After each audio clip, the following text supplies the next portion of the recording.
Alors, je vais commencer par me présenter. Donc, moi, c'est Astrid. Donc, j'ai la société de 360 Communication depuis maintenant 3 ans. Elle est basée à Charleville et spécialisée en stratégie digitale. Donc, à savoir la gestion des réseaux sociaux, mais également la formation et l'accompagnement sur mesure.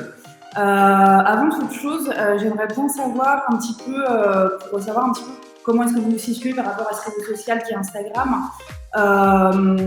Voilà, est-ce que qui ici utilise déjà Instagram, crée déjà du contenu sur Instagram, et quel est à peu près votre niveau de compétence en fait sur une échelle de 1 à 10? Je vais commencer. Étant donné que je suis alternant, je vais avoir des cours sur Instagram. Donc, je me dirais, vu que je fais de la création, je me dirais 6 sur 10, 6, 7. Ok, très bien.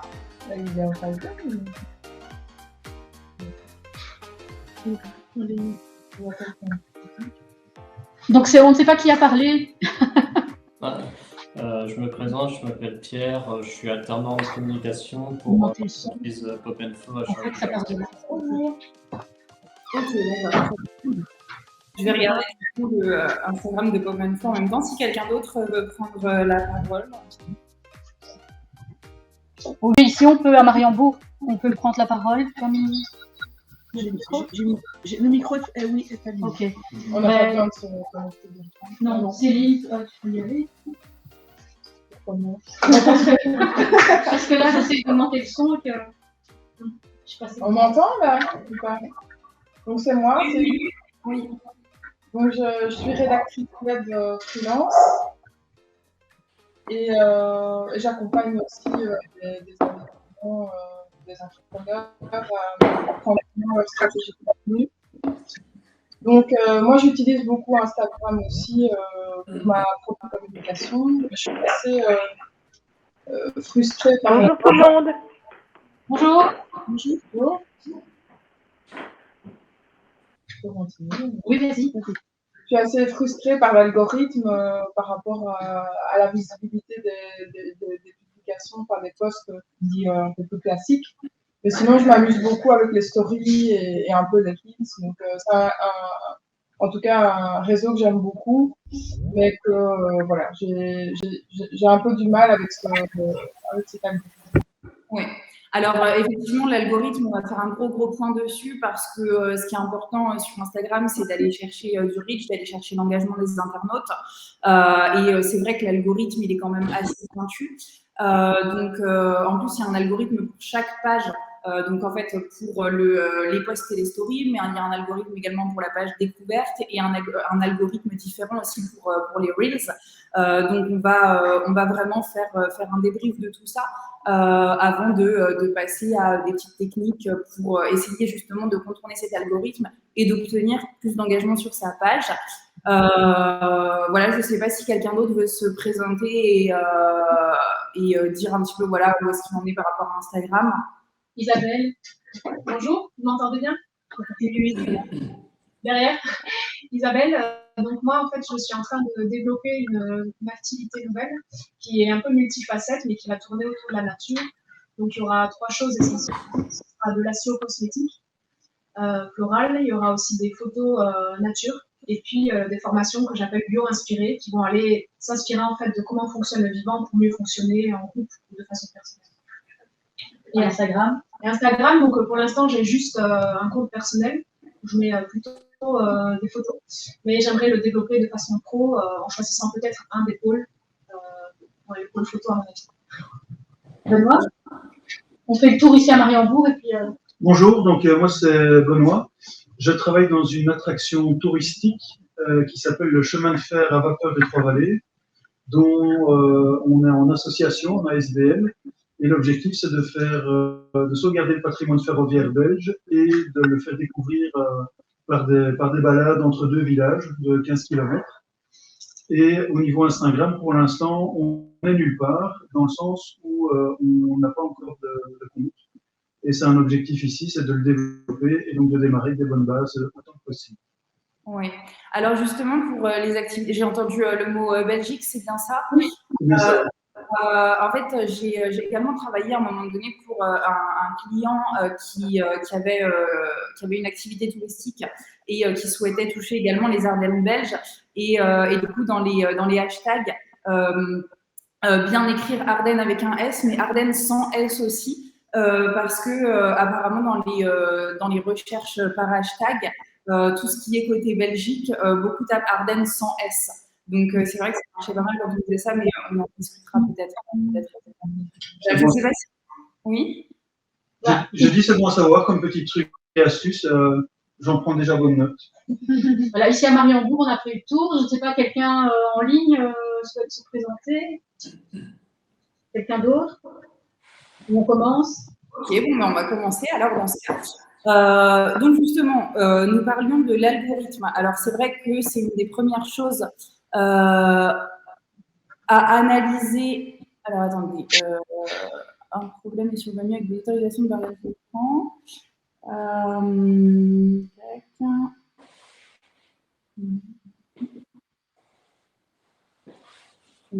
Bon. Je ne veux pas partager mon écran.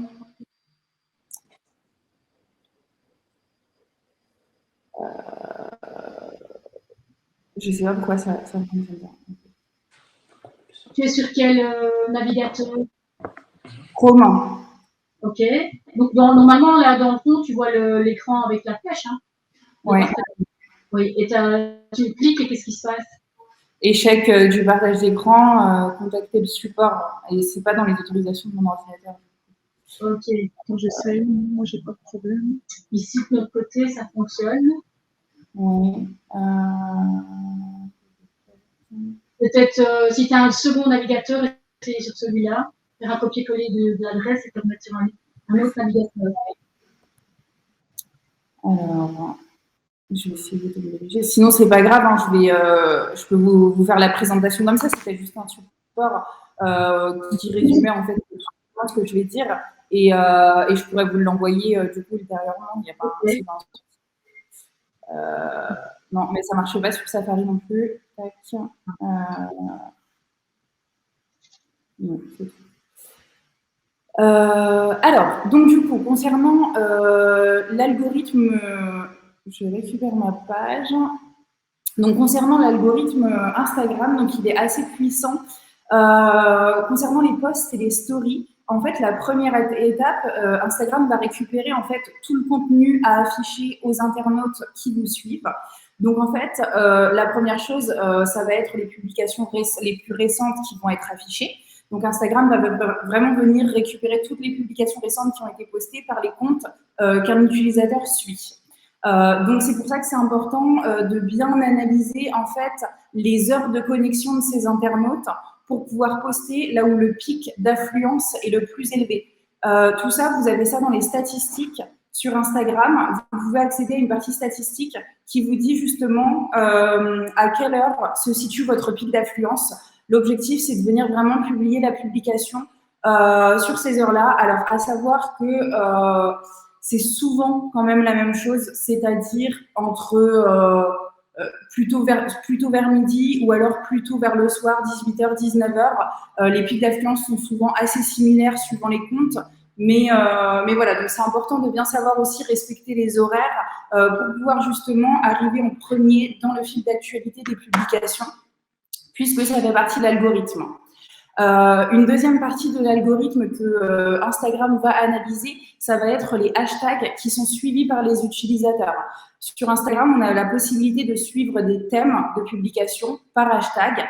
Et voilà, si j'ai suivi un hashtag concernant votre secteur d'activité et que vous allez utiliser ce hashtag-là, forcément, la visibilité de vos publications elle sera beaucoup plus, ce sera beaucoup plus visible en tout cas sur mon fil d'actualité si je suis ce thème-là, puisqu'en fait l'objectif d'Instagram c'est que l'utilisateur reste le plus longtemps sur la plateforme et continue à scroller l'écran pendant des heures. Donc elle va vraiment venir proposer le contenu adapté et du contenu qui va intéresser l'internaute qui vous suit. Donc, la stratégie de hashtag, on y reviendra après. Vous verrez que voilà, on peut mettre 30 hashtags aujourd'hui sur Instagram, mais c'est pas vraiment nécessaire. Il faut vraiment alterner entre des hashtags de niche et des hashtags un petit peu plus généraux, donc on en rediscutera. Mais en tout cas, c'est vrai que c'est très important pour le référencement. Alors, et ensuite, en deuxième partie, l'algorithme va également analyser les caractéristiques de la publication. Donc, ce que l'on entend par caractéristiques de la publication, ça va être le format qui est utilisé, image ou vidéo. Si une personne sur Instagram regarde énormément de vidéos et que vous allez publier un contenu vidéo, elle sera beaucoup plus apte à voir ce contenu-là. Et si elle regarde plutôt des photos, ce sera la même chose. Donc, ça va vraiment être le format qui va être analysé également. Donc, en fait, il faut tout simplement savoir si vous, votre cible, elle est plus intéressée par des formats vidéo ou par des formats photos. Par exemple, on peut se dire que pour voilà, un restaurant, les personnes vont vraiment plutôt regarder des photos, etc. Là où pour une activité un petit peu différente. Je pense notamment à Laura de Dispono qui fait pas mal de vidéos. C'est vrai que c'est un contenu qui peut intéresser ses utilisateurs. Oui. Excusez-moi, je ne vous entends pas. Ah. Donc du coup, c'est voilà. Il faut vraiment essayer de savoir quel est le contenu le plus adapté à sa cible. Ensuite, autre chose qui va être analysée également, ça va être la popularité de la publication, qui est tout simplement mesurée par le nombre de likes enregistrés sur la publication ou le nombre d'interactions. Likes, commentaires, partages, etc. C'est-à-dire que plus votre publication va être likée, partagée ou commentée, plus Instagram va considérer que cette publication sera importante et pertinente pour les autres utilisateurs. Donc, en fait, le premier objectif également sur Instagram, c'est de venir rechercher cette interaction-là. L'interaction, on peut aller la chercher de différentes manières. Surtout, il ne faut pas hésiter à inciter les utilisateurs à interagir avec un contenu. Donc, ça peut se faire de différentes manières. Par exemple, dans le texte de la publication, vous pouvez poser une petite question en fait à la fin de votre explication ou de votre petit texte qui va vraiment inciter les utilisateurs à commenter votre post, leur demander leur avis, leur dire de liker la publication s'ils sont d'accord avec le sujet avec lequel vous traitez, etc. En fait, ces petites phrases-là ne vous coûteront rien, mais c'est vrai que lorsqu'on demande, c'est quand même plus facile de recevoir des interactions. Là où si il n'y a pas de questions posées ou pas d'incitation à l'interaction, pas de call to action entre guillemets, ça va être un petit peu plus compliqué en fait d'aller rechercher ces likes-là. Voilà, n'hésitez pas vraiment à également aller liker du contenu qui est dans votre thème d'activité, des contenus sur d'autres comptes. Puisque voilà, c'est du donnant-donnant. C'est vrai que lorsque on like le contenu des autres, les autres plus facilement like nos contenus. Tout ça, ça va nous permettre de venir récupérer de l'interaction et donc forcément d'augmenter le reach de la publication et de favoriser l'algorithme d'Instagram tout simplement. Au-delà de la popularité de la publication, la durée de la publication, c'est une vidéo, la géolocalisation. Vous pouvez également ajouter une géolocalisation sur votre publication et les personnes qui vont rechercher sur des lieux précis, qui vont faire des recherches sur des lieux précis ou qui vont être géolocalisés pas loin de vous, vont être plus aptes également à recevoir la publication dans le fil d'actualité. Alors, à savoir également que Instagram utilise donc plusieurs mécanismes. Oui. Pierre a une question. Alors, moi, j'ai Eric, donc on travaille ensemble. La géolocalisation, tu fais comment pour activer ça dans ton post? En fait, lorsqu'on ajoute un contenu sur Instagram, on a la possibilité d'ajouter un lieu.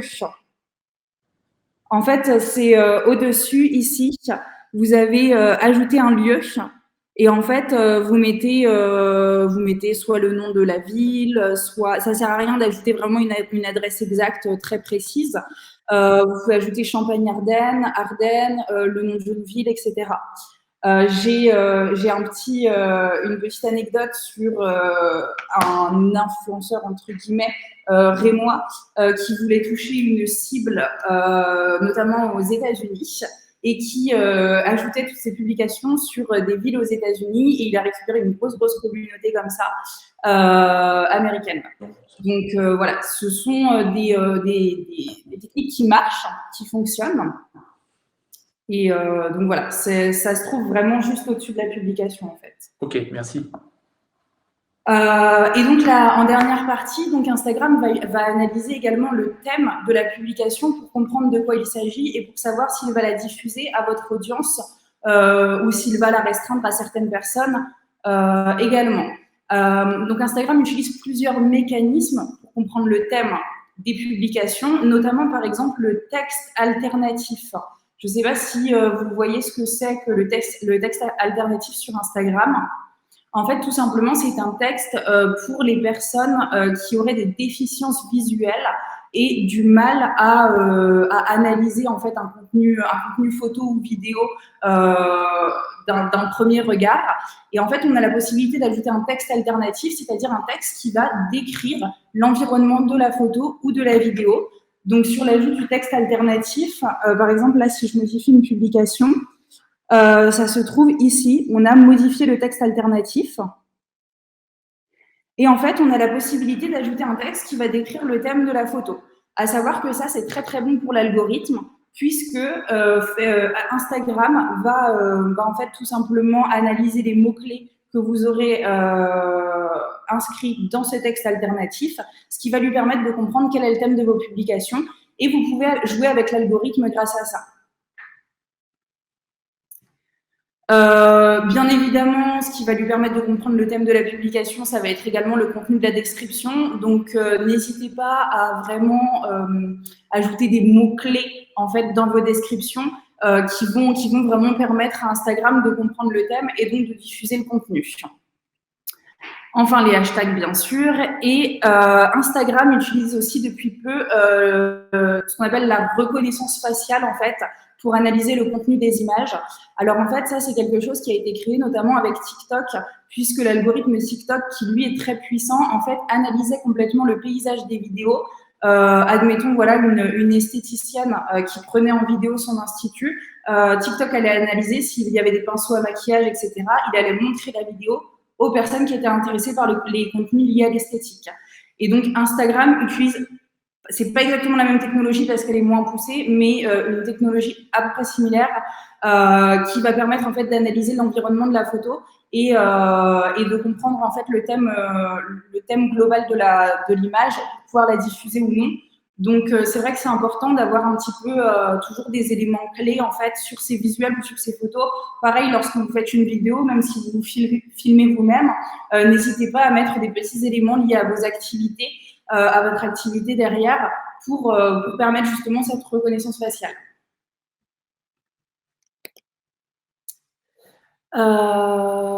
Alors ensuite, en deuxième étape, Instagram va analyser les signaux en fait pour déterminer le contenu le plus pertinent. Donc en fait, il y a 4 groupes de signaux dont l'algorithme du fil d'actualité donc tient compte, qui ont été classés par ordre d'importance. Donc ça a été une information dévoilée par le PDG d'Instagram. Donc il va analyser donc le premier type de signal, ça va être les informations sur l'auteur de la publication. À savoir, Instagram comptabilise le nombre de fois que les utilisateurs ont interagi avec l'auteur de la publication au cours des dernières semaines. En fait, il va tout simplement analyser la fidélité d'un internaute en question ou de votre audience. C'est-à-dire que voilà, si j'ai liké un post de Pop & Flow ces dernières semaines, je vais être beaucoup plus apte à voir la suite de votre contenu sur ma plateforme, puisqu'Instagram va juger que vos publications sont pertinentes pour moi. Alors, on en revient encore à ce système d'interaction où il faut vraiment inciter les internautes à interagir pour justement favoriser aussi cette partie de l'algorithme qui fait partie des signaux analysés par Instagram.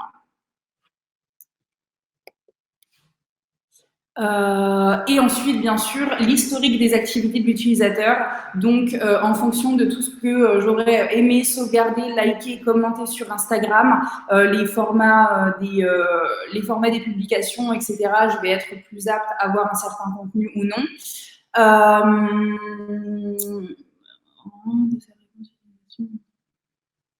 Voilà, après, ça c'est un résumé de tout ce que j'avais dit. Je vous enverrai le fichier PowerPoint si ça vous intéresse. Il prend compte également des comptes suivis par les utilisateurs. Voilà, tout ça, ça va faire partie aussi des thèmes liés aux publications Instagram. Et surtout, le temps passé sur l'application. À savoir que l'algorithme se resserre pour les personnes qui passent peu de temps sur Instagram. Et en fait, Instagram, à ce moment-là, va proposer un contenu ultra trié. Et c'est pour ça que dans vos contenus, il faut être super précis sur le thème, bien ajouter les bons mots-clés, etc. Puisque si vos utilisateurs passent peu de temps sur Instagram, votre algorithme, malheureusement, il va vraiment falloir essayer de trouver plusieurs techniques pour justement arriver à le contourner et apparaître dans les premières publications.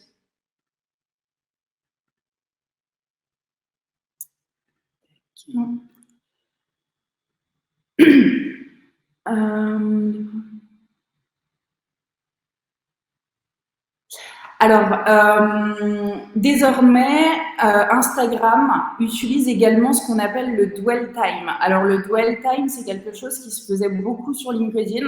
Par exemple, sur LinkedIn, les contenus vidéo étaient analysés de la sorte que on sache le nombre de temps qu'un utilisateur a passé sur le contenu vidéo pour savoir si les publications de la page étaient pertinentes pour cette personne. Donc, Instagram, depuis peu, utilise également cette fonctionnalité. Je ne sais pas s'ils appellent ça le dwell time, eux aussi, mais en tout cas, ils l'utilisent. Donc, en fait, ils vont vraiment analyser le nombre de temps que les utilisateurs vont passer sur une vidéo.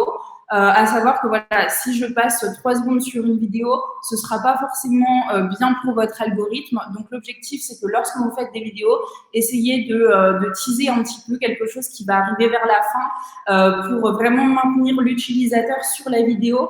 L'objectif étant, voilà, en 3 secondes, de vraiment captiver l'attention de l'utilisateur et l'inciter à rester le plus longtemps possible, puisque ça va faire partie de l'algorithme également.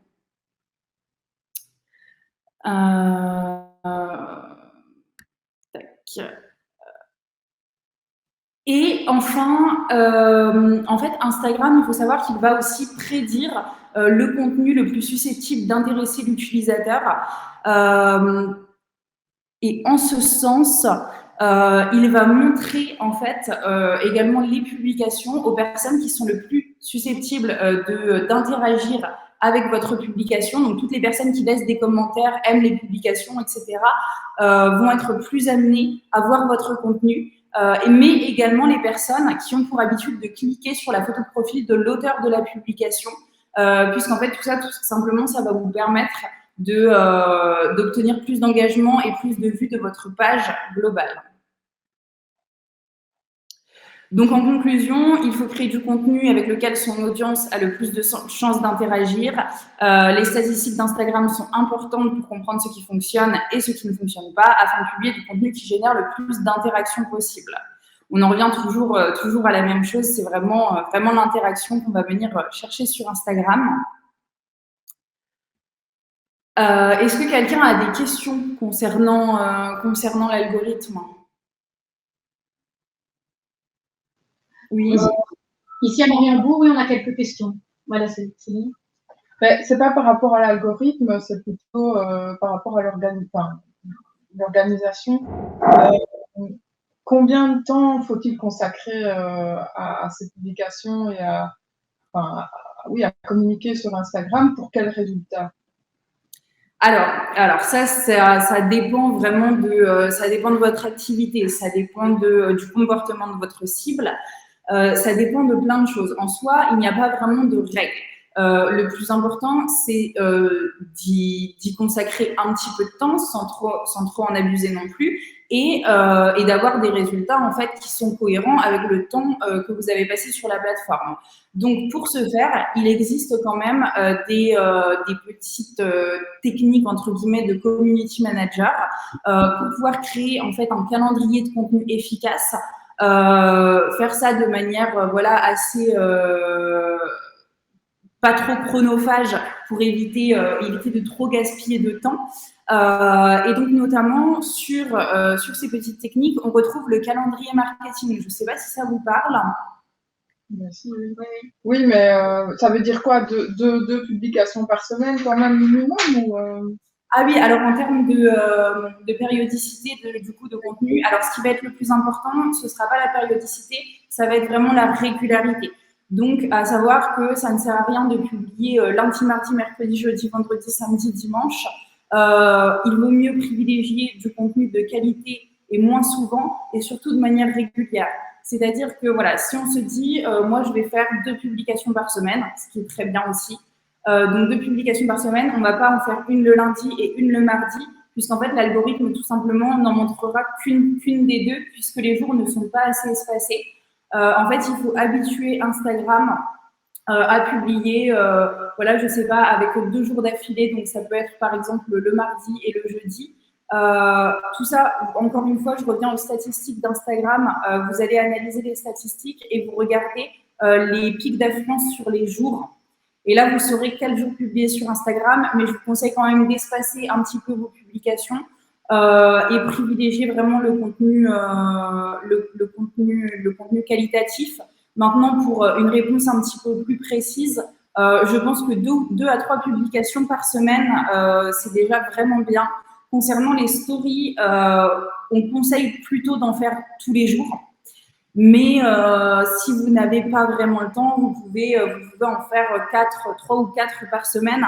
Alors souvent, c'est un petit peu plus que les posts, puisque les stories, on est vraiment sur de l'information en temps réel et sur du contenu qui est beaucoup plus engageant, puisqu'on a la possibilité de poser des petits stickers d'interaction. Donc c'est quand même plutôt sympa. Donc les stories un petit peu plus que les posts. Voilà, je ne sais pas si j'ai répondu à la question. Oui, merci.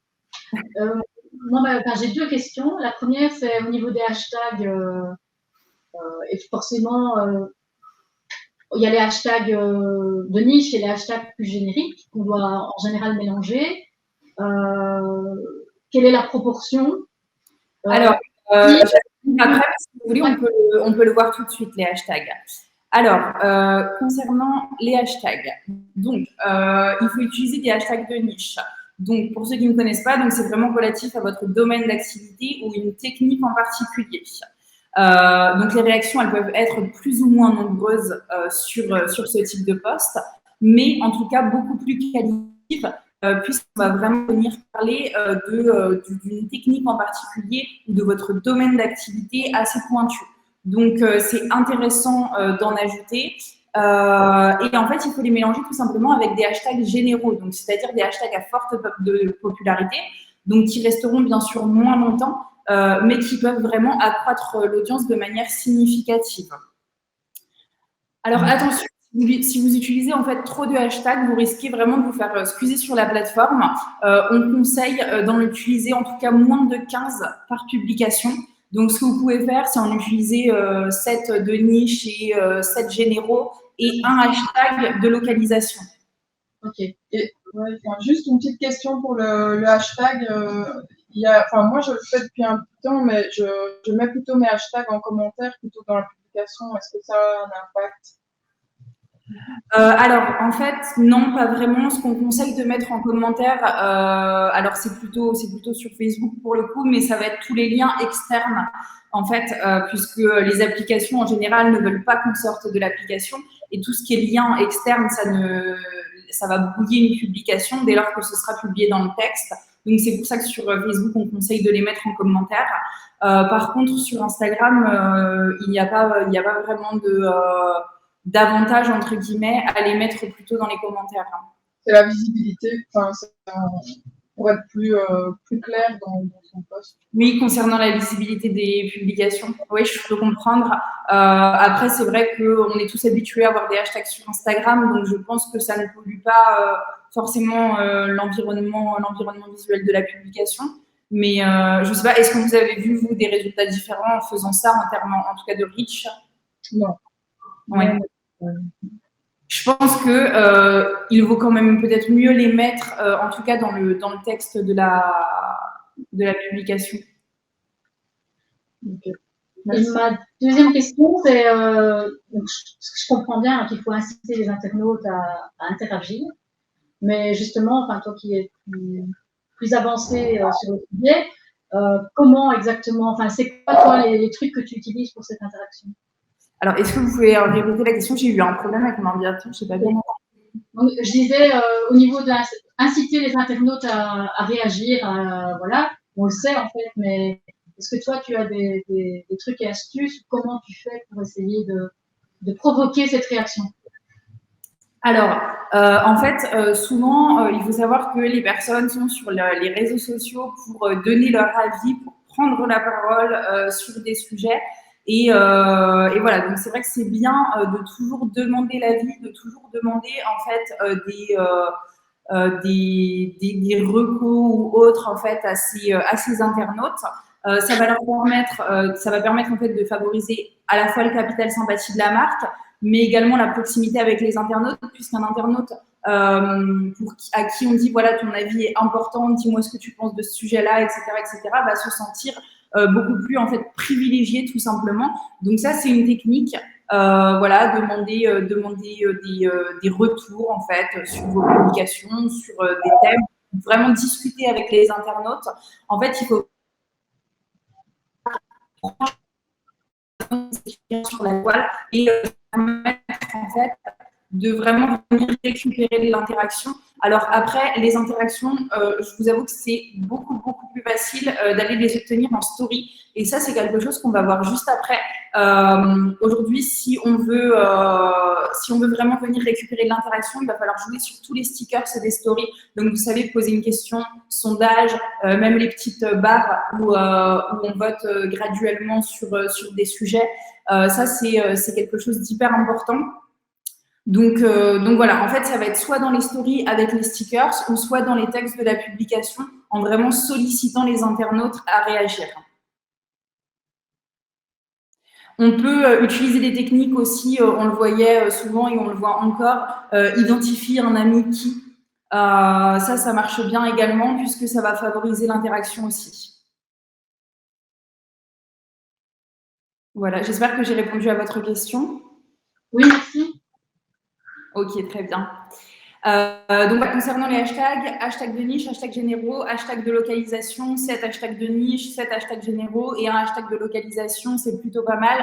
Vous avez des outils tiers aussi pour aller sélectionner des hashtags qui sont pertinents. Donc, je pense notamment au site allhashtag.com ou appbrand24. Donc voilà, vous avez des outils en ligne pour aller regarder un petit peu quelle est la popularité de certains hashtags, ou alors tout simplement vous cherchez des hashtags populaires sur le moteur de recherche Instagram. Justement, je vous parlais des stories, donc on va faire un point tout de suite sur les stories. Donc je vous conseille vraiment, en fait, à chaque fois que vous publiez une story, mettez au moins un sticker par story. Donc un sticker de localisation, un sticker de hashtag, d'identification, question, sondage. Voilà, tout ça, ça va vraiment permettre de venir favoriser l'algorithme et de venir interagir avec les utilisateurs. Et là, vous allez vraiment voir une différence, puisqu'un utilisateur qui va interagir avec une de vos stories en votant sur un sondage ou autre verra automatiquement toutes vos stories en première bulle à chaque fois que vous allez en refaire. Donc du coup, ça, c'est vraiment ultra puissant. C'est vrai que les personnes aujourd'hui regardent de moins en moins le feed d'actualité et de plus en plus vont sur Instagram pour consulter les stories. Donc ça, je vous conseille vraiment de jouer là-dessus.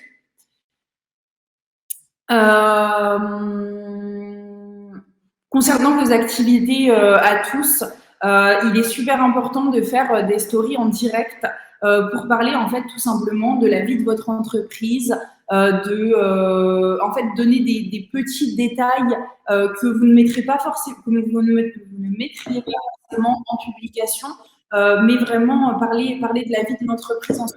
Ça va permettre de créer du lien avec l'internaute puisqu'il va vraiment avoir l'impression de se sentir privilégié, d'avoir ces informations-là et de voir un petit peu les back-office.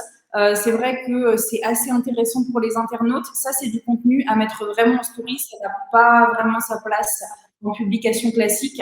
On est vraiment sur du contenu un petit peu plus personnalisé, on va dire, personnel. Et du coup, ça va être un petit plus en fait pour vous. Et encore une fois, ça va aussi favoriser votre sympathie puisque ça va montrer une certaine transparence aussi dans votre activité. Donc ça, je vous le conseille aussi fortement. J'ai une petite question, Astrid. Oui. Tu parles de stickers sur les stories, mais le problème, c'est qu'on ne peut pas programmer une story avec un sticker. Tu es obligé de le faire sur ton téléphone, si je ne me trompe pas. Alors oui, c'est ça, tout à fait. On crée la story sur le téléphone. C'est vrai que sur les stories, on est plutôt sur du contenu un petit peu plus en direct, un petit peu plus authentique. Donc en général, ça se fait en direct. Après, je peux comprendre que voilà, vous n'êtes pas toujours sur le pont. Vous avez aussi vos activités à gérer, donc ça peut être un petit peu plus compliqué. Mais dans ce cas-là, vous pouvez alterner entre des stories que vous allez programmer où vous allez vraiment donner des informations et des stories avec des stickers d'interaction. Ok. Moi, j'utilise une astuce pour ça, Eric. C'est Laurent qui parle. Moi, ce que je fais, c'est que je crée la story et je fais retour en arrière et je l'enregistre en brouillon et je me mets un rappel sur mon téléphone à la date à laquelle je veux le faire et à tel horaire. Mon téléphone, il sonne et en fait, je recherche dans mes brouillons et je publie. Comme ça, j'ai mes stickers et je les planifie à l'avance de cette façon-là. Ok. Oui, c'est une solution, ouais. Merci, Laura. Alors, je vous conseille également donc de minimiser vraiment les textes sur vos stories, puisque les personnes, c'est vrai que lorsqu'elles regardent des stories, est-ce que vous avez déjà vu la vitesse à laquelle les personnes font défiler les stories sur Instagram? Des fois, c'est vraiment impressionnant. On se demande si elles prennent réellement le temps de regarder. Donc voilà, il faut vraiment être tout de suite impactant, tout de suite très visuel. Donc une story avec trop de texte, ça va pas aller du tout. Donc voilà, il faut être assez percutant. Ne pas oublier qu'une story, de toute façon, le temps de durée d'une story en fait est à peu près équivalent au temps en fait que l'internaute va passer sur la story. Donc voilà, essayez de calculer un petit peu le temps de lecture d'un texte pour pouvoir mettre un texte assez cohérent avec le format de la story. J'ai fait également une recommandation à une cliente la dernière fois concernant les stories. Après, c'était vraiment spécifique par rapport à son secteur d'activité puisqu'elle voulait en fait construire des offres privilégiées pour ses clients fidèles.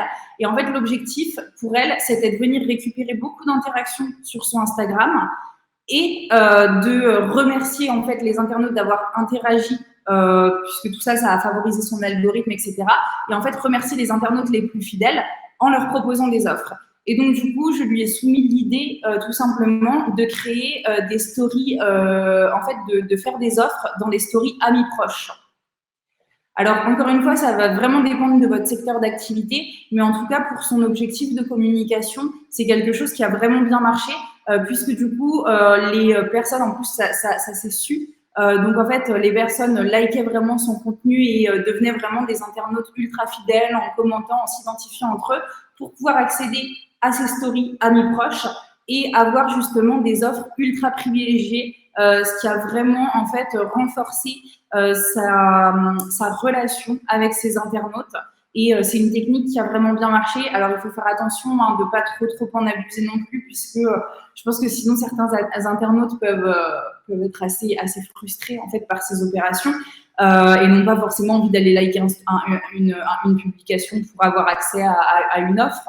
Mais en tout cas, c'est quelque chose qui a fonctionné sur une durée ponctuelle. Je pense que Laura voulait prendre la parole.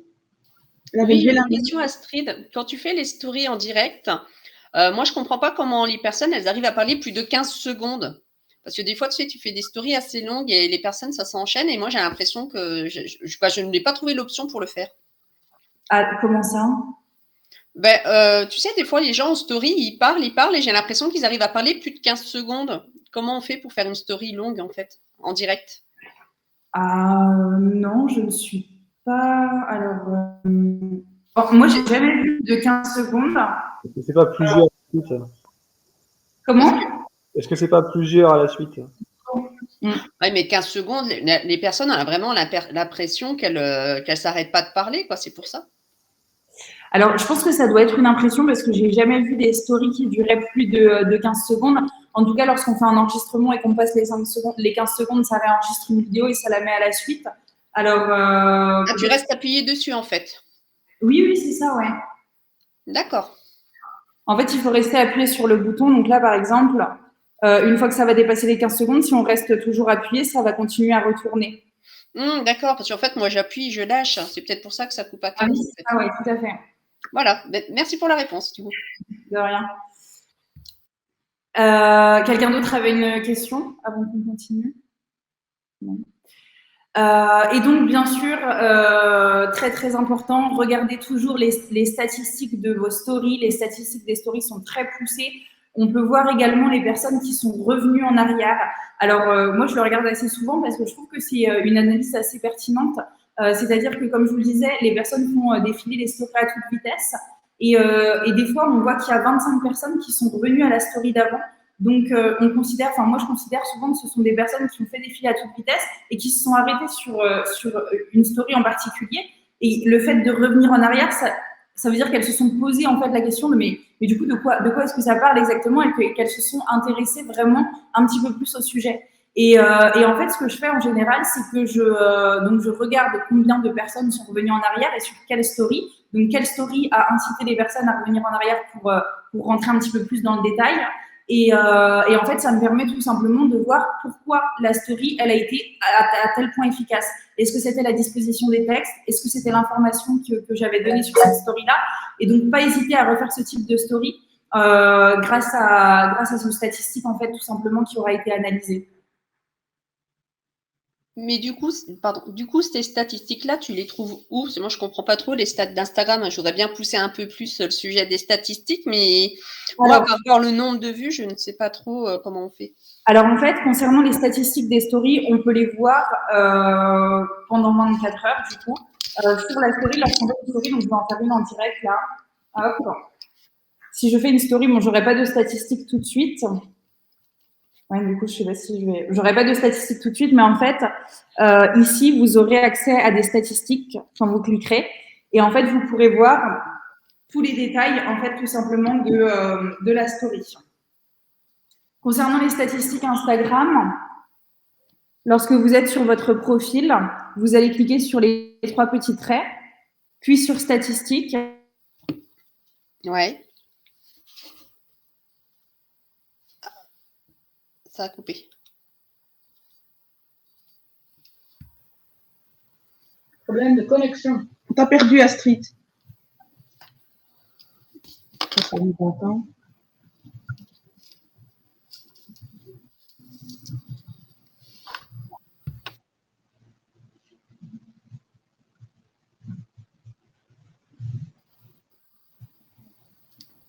C'est dommage, pour une fois que c'était sur les statistiques Insta. Depuis le temps qu'on les voulait, ces fameuses statistiques. En fait, elles sont impossibles à avoir, c'est pour ça. Ouais, mais je pense que les statistiques, c'est vraiment, à la limite, à mon avis, un cours à part entière. Ouais, mais il faudrait vraiment qu'on le fasse, ce cours-là, parce que… Et c'est tellement… c'est aussi, à mon avis, très lié, c'est chaque fois lié à sa propre activité. Ouais. Vraiment… Mais tu vois, par exemple, se dire que les stories, il faut les regarder avant 24 heures.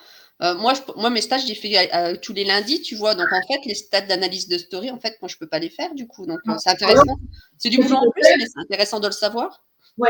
Et alors, tu peux les mettre et puis tu fais une capture. Est-ce que vous m'entendez? Rebonjour. Oui, ça a repris. Bon, je me mets ici, du coup. Donc, nous étions en train de parler des statistiques. Donc, en fait, il se trouve au niveau des 3 petits traits, puis statistiques. Et là, vous avez accès à tous les statistiques liées à Instagram. Donc, est-ce que vous vouliez savoir quelque chose en particulier sur ces statistiques? Ben, comment on sait que ça a bien fonctionné, par exemple? Alors, là, par exemple, si je me mets… Alors, il y a 7 jours, j'ai rien publié. Je vais mettre sur une page d'un client, plutôt. Tac. Hop. Statistiques. Mince.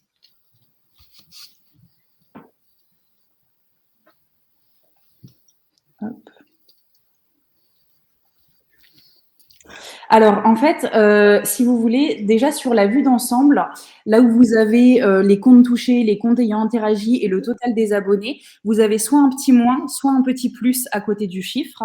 Et en fait, ça correspond tout simplement à, alors ça dépend de ce que vous avez coché, soit ces 7 derniers jours ou soit des dates en particulier. Et ça correspond tout simplement aux statistiques que vous aviez eues avant. Est-ce que vous vous êtes amélioré? Est-ce que vous avez performé dans vos dernières publications? Ou est-ce que justement le reach a baissé? Et donc en fait, on va considérer tout simplement que si le reach a baissé, c'est que les publications étaient moins pertinentes que celles de la semaine dernière. Et donc du coup, on va plutôt axer sur du contenu un petit peu plus axé comme celui de la semaine dernière. Vous avez également accès au contenu en fait que vous avez partagé. Donc par exemple, si on clique sur le contenu, là ça va vous amener sur la vidéo, sur la publication. Vous faites consulter les statistiques et là vous allez avoir en fait le détail des comptes touchés, des interactions et des activités du profil, des mentions j'aime. Là vous allez vraiment avoir le détail par publication de ce qui a fonctionné ou non. J'ai pas suivi. On appuie sur où, tu as dit? Alors, je reviens en arrière. Là vous avez contenu partagé. Donc, vous appuyez sur un contenu, par exemple. Sur une publication, ouais. Et là, vous faites voir les statistiques. Ah et oui, là, le petit bouton en là, dessous. vous avez vraiment une multitude de statistiques qui vont vraiment parler de la performance de vos publications. On peut voir également si les personnes, lorsqu'elles ont vu votre publication, elles sont allées visiter votre profil.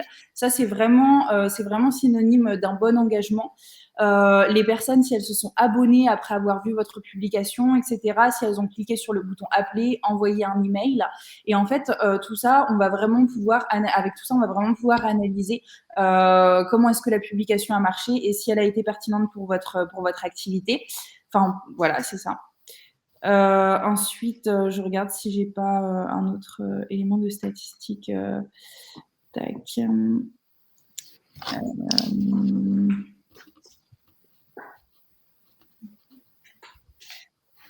Quelqu'un a une autre question, du coup? Donc, les statistiques, tu les regardes à quel rythme? Parce que moi, je le fais tous les lundis. Mais Oui. encore, je regarde juste du basique, quoi. Si le compte d'abonnés a augmenté, je ne creuse pas plus loin. Alors, toutes les semaines, c'est bien. Maintenant, il faut savoir que si vous avez des gros objectifs d'engagement, c'est-à-dire que si vous vous dites, bon ben voilà, moi j'aimerais bien dans un an avoir plus 3000 likes, etc., il faut savoir que c'est assez long d'aller obtenir une communauté engagée et fidélisée sur Instagram. Donc, des fois, il faut pas être trop pressé. C'est vrai que quand on regarde un petit peu trop les statistiques, on peut avoir peur en se disant non mais voilà, mon contenu il fonctionne pas. Mais il faut savoir qu'en fait la cible, il faut l'habituer à un certain type de contenu jusqu'à temps qu'elle interagisse avec vous. C'est pas sur une ou deux publications qu'on va pouvoir vraiment voir des résultats. Beaucoup d'agences de communication, par exemple, font des analyses de statistiques trimestrielles pour les clients, puisque justement, on est sur une stratégie de communication qui est sur la durée sur Instagram. On n'est pas sur des résultats directs comme ça. Donc en fait, vous pouvez les analyser toutes les semaines pour vraiment définir les contenus qui vont être pertinents ou non. Mais en termes de statistiques vraiment globales et de pouvoir vraiment comment votre page fonctionne, on est plutôt sur des statistiques mensuelles, voire trimestrielles, mais bon, moi je suis plutôt pour le mensuel. Voilà, faut pas être trop pressé non plus.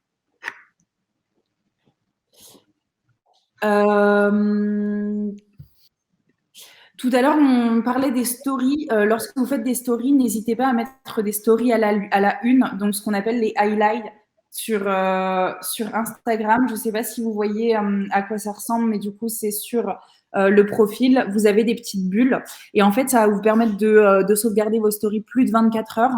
Et moi, ce que je vous conseille de faire, c'est faire des highlights. Donc, par exemple, vous pouvez mettre un highlight qui va être plutôt axé sur la vie de votre entreprise, un highlight sur vos prestations, voilà, sur différentes choses. Ça, c'est vrai que c'est du contenu du coup story qui va rester figé dans le temps et les personnes qui vont venir visiter votre profil vont regarder un petit peu les highlights qui les intéressent et ça, c'est des choses assez pertinentes. J'ai une question par rapport à cela. Oui. J'avais vu, je cherchais en même temps, parce que si je le trouvais, ce serait génial. Quelqu'un, voilà, c'est génial. Je ne sais pas si tu vas voir. Tu vois, dans Ouais. les trucs jaunes là, il a identifié en plus, il y a une photo, donc c'est marqué en dessous certaines choses, et on Ouais. arrive à identifier un peu de quoi. Les Comment icônes. comment ils ont fait pour cette Alors, en fait, pastille vous avez jaune? l'application qui s'appelle Cover. Alors, en fait, soit vous le faites sur Canva, tout simplement, en prenant un format story et en mettant un icône au milieu. Vous connaissez tous l'application Canva? Oui. Oui. Ou alors, vous pouvez utiliser l'application Cover, donc C-O-V-E-R, ou l'application Highlight, donc I comme O, enfin H-I-G-H, et Light comme lumière, qui vous permet justement de créer ces fameuses stories à la une avec les icônes. Et si vous voulez voir aussi pour l'intégration des icônes, en fait, il faut aller sur un de vos contenus en story à la une et vous allez sur modifier le contenu à la une. Et une fois que vous cliquez dessus, vous avez la possibilité de modifier la couverture ici et vous modifiez juste la couverture avec le visuel que vous aurez créé. Et c'est cliquable alors les icônes? Par contre, Astrid, moi j'ai juste une question. Les stories à la une, est-ce que tu peux déplacer les vignettes? Parce que moi je les ai créées justement mardi ou mercredi, parce que je ne l'avais pas encore fait. Mais du coup, elles ne se sont pas mises dans l'ordre que j'aurais voulu. C'est-à-dire que je voulais que ce soit le programme en premier, sauf que du coup, que j'ai créé le programme en premier, se retrouve en troisième. Et ben, en fait, tout simplement, ça va être, c'est-à-dire que dès que tu vas rajouter une story sur programme, c'est programme qui va arriver en premier. Dès que tu vas rajouter une story sur autre chose, c'est ça. Donc en fait, ça va un peu se déplacer. Ça va se déplacer. En fait, la solution, moi j'avais fait des stories à la une sur ID 360 et en fait j'avais créé des, je sais pas si on va voir. Oui, si on voit. Ouais. En fait, dans les petites bulles, c'est ID 360 en fait. Et donc, du coup, je touche jamais le story à la une pour pas que ça se déplace. Bon, après, sinon, il suffit de changer la photo de couverture. Mais voilà. En fait, c'est vos dernières stories que vous allez mettre à la une, ça va revenir du coup en premier.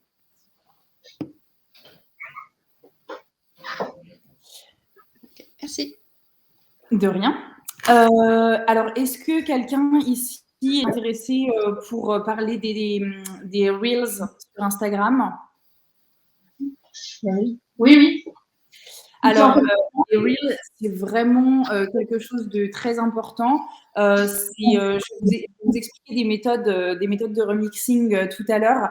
Donc, c'est une tendance qui est née vraiment pendant le confinement, pendant le tout premier confinement, avec l'application TikTok, où là, vraiment, ça a explosé. Et Instagram a développé quasi en même temps la fonctionnalité Reel. Donc, pour réussir ces Reels, déjà, il faut commencer par réaliser une grosse veille efficace. Regardez que font les créateurs de contenu dans votre domaine d'activité, quel type de contenu plaît le plus à votre audience cible. Ensuite, on va pouvoir construire sa stratégie. Vous pouvez commencer par un reel par semaine si vous êtes vraiment au début pour vous faire un petit peu la main et regarder comment ça prend. En se disant, ben voilà, je vais prendre 4 grands thèmes. Et je vais jongler en fait entre eux. Donc ça peut être des reels en donnant pour faire des conseils, des tutos, présenter des prestations, etc. Et en fait, le plus important pour les reels, ça va vraiment être de venir utiliser le son de ce qu'on appelle les trends. Donc en fait, les trends, c'est des tendances, c'est-à-dire que chaque son est rattaché à une tendance en particulier.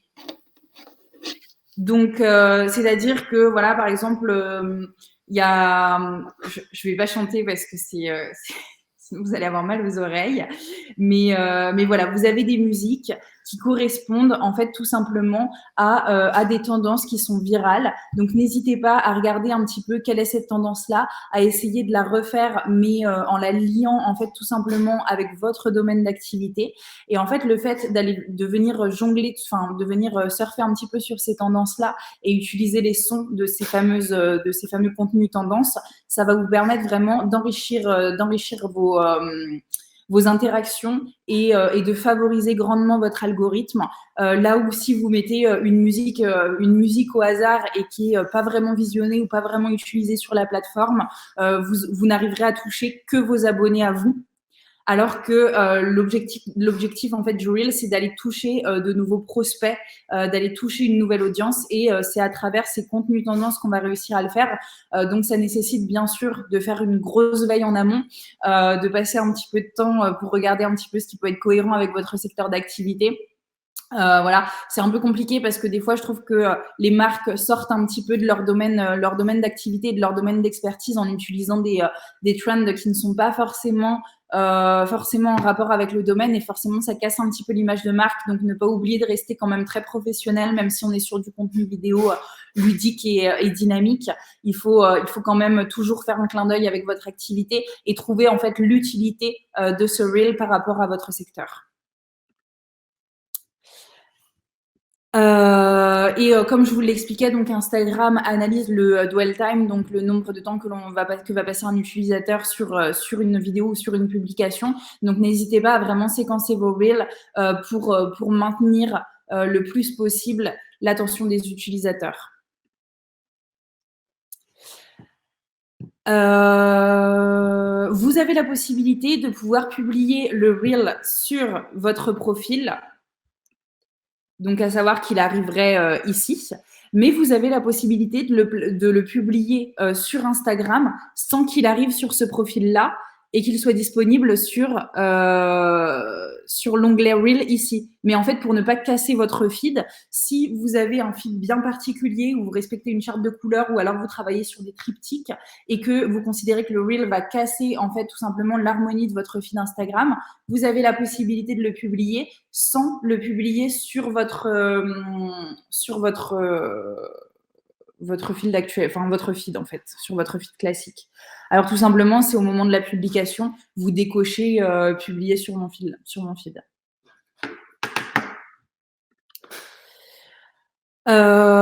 Aussi, n'oubliez pas lorsque vous publiez votre reel de changer en fait la couverture de celui-ci. Donc en fait, Instagram va vraiment définir une couverture. Donc en fait, ça va être la première image de votre reel. Donc soit vous pouvez en créer une à l'aide de Canva en mettant des informations un petit peu textuelles pour vraiment inciter les personnes à cliquer sur le reel et à le visionner, ou vous pouvez tout simplement définir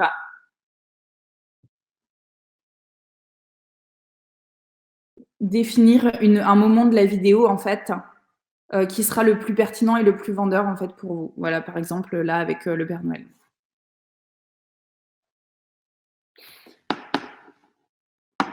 Est-ce que vous m'entendez toujours? Ça va? Ok. Bien sûr, n'hésitez pas à répondre aux commentaires. En fait, il faut savoir que les personnes qui vont venir visionner vos reels seront des personnes qui ne vous connaissent pas forcément, qui ne sont pas forcément abonnées, puisqu'encore une fois, l'objectif du reel, c'est d'aller toucher une autre audience. Donc voilà, n'hésitez pas à vraiment répondre à tous les commentaires pour pouvoir commencer à créer du lien en fait avec ces nouveaux prospects et ces nouveaux internautes qui commencent à vous suivre. Et je voulais vous parler d'une dernière petite chose. Est-ce que vous connaissez le principe du remixing? Alors, en fait, le remixing, c'est né vraiment pendant le tout premier confinement, donc celui où on était cloîtrés à la maison, qu'on ne pouvait plus sortir. Il faut savoir que les marques, devant l'impossibilité de sortir pour pouvoir créer du contenu, elles ont compté sur les internautes. À ce moment-là, en fait, il y a eu un gros ras-le-bol des influenceurs, puisque voilà, il y a eu pas mal d'articles qui sont sortis, notamment liés au dropshipping, etc. Et il y a eu un capital confiance qui est vraiment redescendu au niveau des influenceurs, puisque ce sont des personnes qui sont rémunérées par les marques pour faire de la promotion. Et forcément, on n'est pas souvent sur du contenu authentique. Et donc, du coup, c'est quelque chose qui a fortement dérangé les internautes. Et les marques, en fait, en ont profité. Donc, ont profité du confinement et de ce ras-le-bol un petit peu du milieu de l'influencing pour compter un petit peu justement sur le remixing. Donc, le remixing, tout simplement, ce sont des personnes lambda qui vantent les caractéristiques ou les services d'un produit ou de quelqu'un. Alors, pour obtenir ce remixing, donc justement, avec tout ce qui est TikTok, Reel, etc., ça s'est vraiment démocratisé. Je vais donner un exemple le plus connu, ce sont donc les filles qui font des hauls. Donc voilà, elles sortent de chez Zara ou H&M et elles montrent en fait tout simplement les vêtements qu'elles ont achetés avec les liens des vêtements dans les commentaires. Ce sont des personnes complètement lambda, donc le capital confiance est d'autant plus augmenté puisqu'on sait qu'elles ne sont pas rémunérées par la marque pour faire de la promotion de contenu. Et en fait, les marques encouragent maintenant les internautes à créer du contenu sur elles.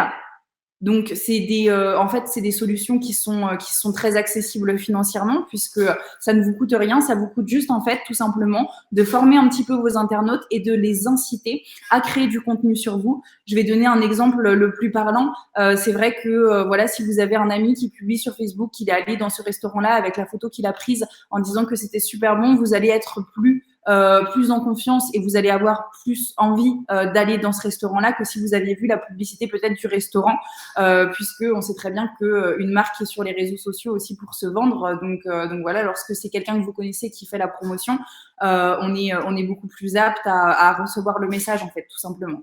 Et donc Reel encourage vraiment ce remixing. Aujourd'hui, toutes les marques ont des stratégies de remixing, donc je vous invite vraiment à travailler dessus. Je vais vous donner un petit exemple pour justement construire une stratégie de remixing. Vous avez notamment un nouveau sticker disponible en story qui s'appelle Ajout perso. Je ne sais pas si ça vous parle. Ce sticker va vous permettre de pouvoir créer du contenu de remixing avec votre audience en story. Tout simplement, je vais vous donner un exemple. Donc, admettons, je suis un restaurant, voilà, puisqu'on parlait des restaurants. Donc, je vais prendre un plat du jour en photo. Je vais ajouter le sticker que je vais retrouver, Ajout perso, qui se trouve ici. Et en fait, dans le texte, on va écrire « Publiez votre repas, votre meilleur repas en story dans mon restaurant ».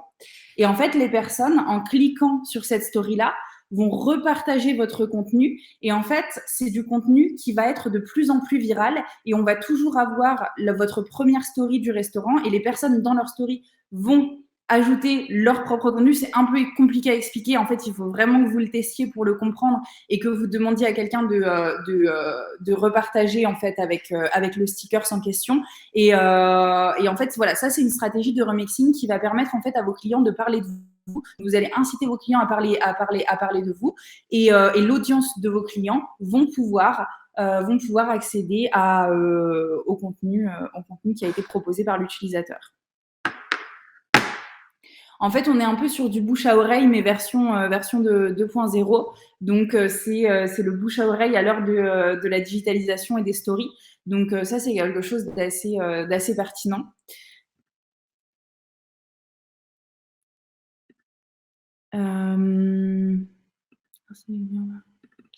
Alors pareil, si vous avez, alors moi j'avais donné ce conseil pareil à l'esthéticienne puisque j'ai repris le PowerPoint que je lui avais présenté, mais en fait je lui avais proposé en fait d'inciter les clients à faire des reels ou des publications lors de leur venue dans le centre d'esthétique en élisant le meilleur reel à la fin du mois avec un lot à la clé. Donc, en fait, tout ça, ça a très bien marché puisque ça a incité les internautes à créer du contenu sur la marque et en échange, la marque, à la fin, a créé un gros jeu concours en récupérant tous les reels des clients et a élu le meilleur reel du mois. Donc, ça, c'est du contenu qu'elle refait assez souvent parce que c'est vrai que ça marche très bien. Donc voilà, le remixing très très important aujourd'hui en 2022, c'est vrai que c'est une des stratégies les plus utilisées et par les grandes marques et par les marques classiques. Ok, dit Astrid, super. Moi j'ai pas une question. On a encore une question, mais après on va clôturer. Oui. Mais Céline, vas-y, pose la question.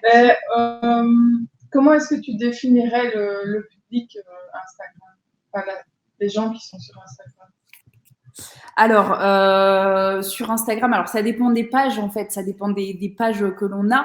En soi, il n'y a pas vraiment de règles, tout le monde est un peu sur Instagram. Maintenant, en termes de population, on est plutôt sur du 21 30 ans, là où les plus jeunes seront plus sur TikTok, où les personnes plutôt de 50 ans, 60 ans seraient plus peut-être sur Facebook. Instagram, on est plutôt sur une population, en tout cas dans cette tranche d'âge, allez, on va dire 21-35 ans. Ça, c'est pour les tranches d'âge. Maintenant, pour définir vraiment, alors après c'est important aussi de comprendre quel est le comportement des internautes. Donc tout ça, encore une fois, ça se retrouve dans vos statistiques. Mais c'est vrai que les personnes sont sur Instagram pour regarder des photos, donc des contenus esthétiques et des vidéos. Donc voilà, ne pas hésiter vraiment à publier des photos qui sont très très qualitatives, puisque c'est ça qui va vraiment fonctionner, puisque c'est ce que viennent chercher les internautes sur ce réseau. Ok, merci. Maintenant, en termes de comportement, c'est vraiment dans vos statistiques à vous que vous allez voir, puisque il n'y a pas de recette miracle. C'est vrai que ça dépend un petit peu des pages et des objectifs et des intérêts de chacun. Ok, écoute, c'était super complet, super intéressant, super clair. Ok, super. Merci. Très gentil pour ce partage. Et voilà, si donc Astrid est dans le groupe Active tes compétences aussi, donc s'il y a des questions par rapport à Instagram, n'hésitez pas à les poser. Et nous, de notre côté, là, on va se faire un petit atelier Instagram. Ok, super. Donc, merci beaucoup, bon appétit à tout le monde qui n'a pas encore mangé. Et puis, prochain Lunch and Talk la semaine prochaine, vendredi, sur comment créer des vidéos avec son smartphone et une application qui s'appelle Quick, pour ceux que ça intéresse. Voilà. Super. Merci. Ça fait 6 jours pour les X, par exemple. Vous venez. Allez, au revoir à tous. Merci, au revoir. Bonne journée. Merci.